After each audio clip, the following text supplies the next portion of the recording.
नमस्कार, मी कविता. कविताच टेस्टी फूडमध्ये सर्व खवय्यांचे पुन्हा एकदा स्वागत करते. श्रावण महिना सुरू झालेला आहे. या महिन्यात सत्यनारायणची पूजा घरोघरी केली जाते. त्यासाठी नैवेद्य म्हणून लागणारा प्रसादाचा शिरा कसा करायचा ते आज आपण पाहणार आहोत. प्रसादाच्या शिऱ्याचे विधिवत असे एक विशिष्ट प्रमाण आहे. त्यासाठी मुख्य साहित्य हे सव्वाच्या प्रमाणात घेतले जाते. म्हणजे तुम्ही सव्वा वाटीचा, सव्वा टोपाचा किंवा सव्वा किलोचा देखील शिरा बनवू शकता. या प्रमाणात शिरा केला तर हा खूपच मऊ लुसलुशीत शिरा बनतो. चला तर हा प्रमाणबद्ध प्रसादाचा शिरा कसा करायचा ते पाहूया.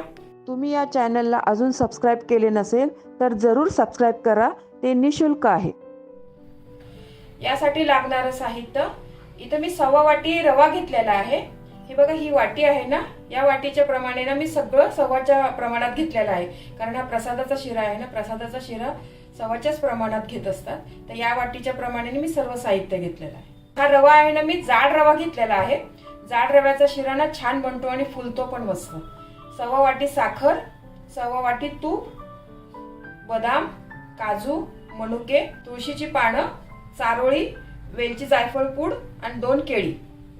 हे दूध पण आहे ना, याच वाटीने मी 2.5 वाटी दूध घेतलेलं आहे. मी तुम्ही पूर्ण दूध पण घेऊ शकता किंवा सव्वा वाटी पाणी आणि सव्वा वाटी दूध पण घेतलं तरी चालेल. गॅसवर मी कढई गरम करायला ठेवलेली आहे. बाजूच्या गॅसवर दूध पण गरम करायला ठेवलेलं आहे. बघा, मी कढईमध्ये रवा घालते. हा रवा आहे ना, कोरडाच मी 1-2 मिनिटं भाजून घेणार आहे. याच्याने ना रवा चांगला फुलतो आणि शिरा मस्त बनतो. 1-2 मिनिटं फक्त असंच बिना तुपाचा भाजून घेणार आहे. रवा बघा, मी 2 मिनिटं ना चांगला असं कोरडा भाजून घेतलेला आहे. आता याच्यामध्ये मी तूप घालते.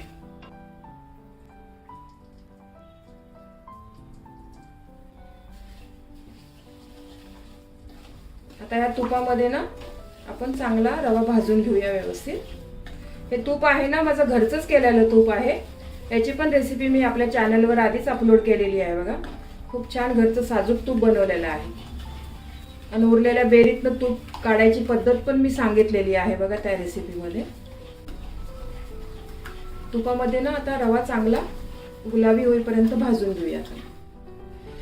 रवा आपण भाजतोय ना तेव्हाच तुम्ही याच्यामध्ये केळी पण भाजून घ्या चांगली. आताच आपण याच्यामध्ये रव्यात भाजलं ना तर व्यवस्थित भाजलं जाईल केळ असं. नाहीतर मग उशिरा टाकलं ना तर केळ पण भाजलं जात नाही आणि काळं पण पडतं आणि पाणी पण सुटतं मग प्रसादाला आपल्या. तो तसा प्रसाद ना चांगला नाही वाटत. त्याच्यामुळे मी आता बघा याच्यामध्ये ना रव्यात चांगली खरपूस भाजून घ्यायची आहे आपल्याला केळ.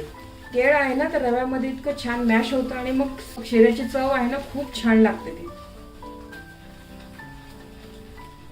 याच्यामध्ये ना मी ड्रायफ्रुट्स पण आताच टाकून घेते. ते पण ना रव्यामध्ये छान खरपूस भाजले जातील. काजू आणि चारोळी. मनुके नंतर टाकूया आपण. मनुके भाजायला ना जास्त वेळ नाही लागत.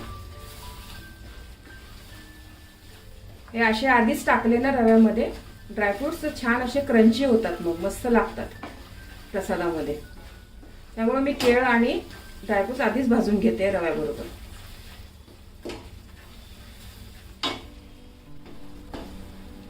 रवा बघा आपला छान आता भाजत आलेला आहे. एक 7 ते 8 मिनिट झाले. अजून 2-3 मिनिट मी चांगलं भाजून घेणार आहे. आणि मंद गॅसवरच तुम्ही रवा भाजा, फुल गॅसवर नका भाजू. तरच मस्त चांगला खमंग रवा भाजला जाईल.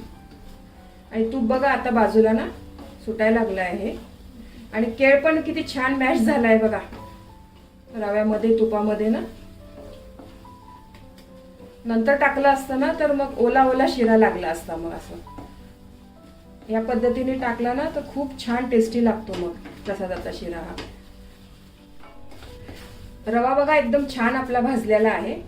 याच्यामध्ये ना मी 2 केळी घातलेली आहे. माझी छोटी आहे म्हणून मी 2 केळी घातलेली आहे. तुमच्याकडे जर मोठं केळ असेल ना तर तुम्ही एकच केळ घालायचं. याच्यामध्ये ना गरम केलेलं थोडं थोडं दूध घालूया आता आपण.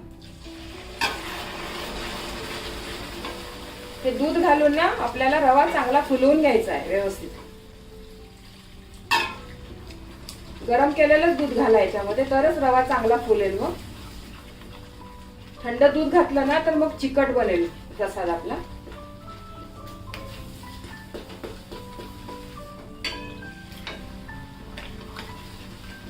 आणि एकदम दूध नका टाकू तुम्ही, थोडं थोडं असं दूध टाका, म्हणजे गाठी पण होणार नाही याच्यात.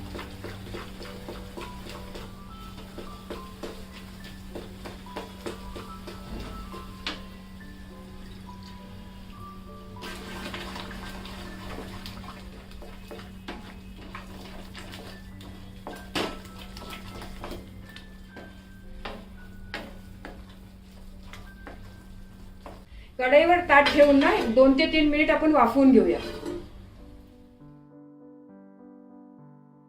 2 मिनिट झाले बघा. आपला शिरा आहे ना मस्त वाफवला गेलाय बघा. रवा किती छान फुलला आहे बघा. पूर्ण रवा आहे ना मिक्स करून घेऊया. याच्यात मी आता मनुके घालते. मनुके पण मिक्स करून घ्यावे व्यवस्थित चांगले.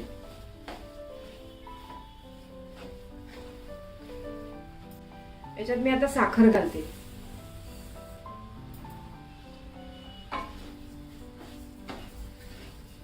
ही साखर आहे ना व्यवस्थित मिक्स करा. श्रावण महिन्यामध्ये सर्वांच्याच घरी सत्यनारायणची पूजा असते, त्यावेळेला आपण हाच प्रसाद बनवतो ना.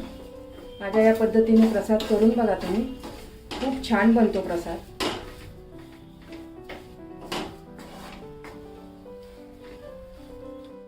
आपण आता ना याच्यावर ताट झाकूया. 1च मिनिट ताट झाकायचं आहे आपल्याला, फक्त साखर विरघळेपर्यंत. जास्त वेळ नका झाकू तुम्ही.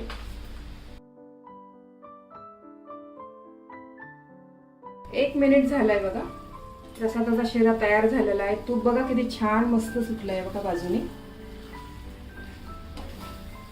खूप मस्त शिरा तयार झालेला आहे हा. आता मी गॅस बंद करते आणि मगच याच्यामध्ये ना वेलची जायफळची पूड टाकते. गॅस चालू असताना नका टाकू, म्हणजे सुगंध राहत नाही मग त्याचा. शेवटी टाका अगदी.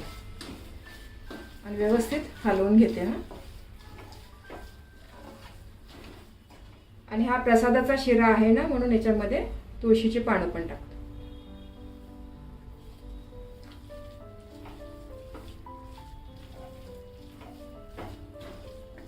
खूप मस्त शिरा तयार झालेला आहे. सुगंध तर एवढा छान येतोय शिऱ्याचा. सगळं घरामध्ये दरवळत आहे याचा सुगंध. आता मी सर्व करून घेते. हा बघा मस्त मऊ लुसलुशीत प्रसादाचा शिरा तयार झालेला आहे.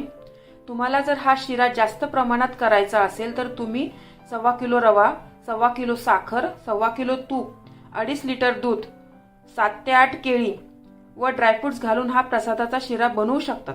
तुम्हाला ही रेसिपी आवडली असेल तर तुमच्या मित्रमैत्रिणी आणि नातेवाईकांबरोबर शेअर करा. व्हिडिओला लाईक करा व चॅनलला सबस्क्राईब करा. रेसिपीला कमेंट्स करा. तुमच्या कमेंट्स वाचायला मला फार आवडतात. तुमच्या लाईक्स आणि कमेंट्समुळे माझा उत्साह वाढतो आणि नवनवीन व्हिडिओ बनवण्यासाठी प्रोत्साहन मिळते. त्याचबरोबर तुम्ही मला फेसबुक, इंस्टाग्राम आणि पिनट्रेस्टवर देखील फॉलो करू शकतात. त्यांची लिंक डिस्क्रिप्शन बॉक्समध्ये दिलेली आहे. तुम्ही ही रेसिपी कोणत्या गावातून पाहताय तेही सांगा. तर पुन्हा भेटूया एका नवीन रेसिपीसह. तोपर्यंत मस्त खा, काळजी घ्या. धन्यवाद.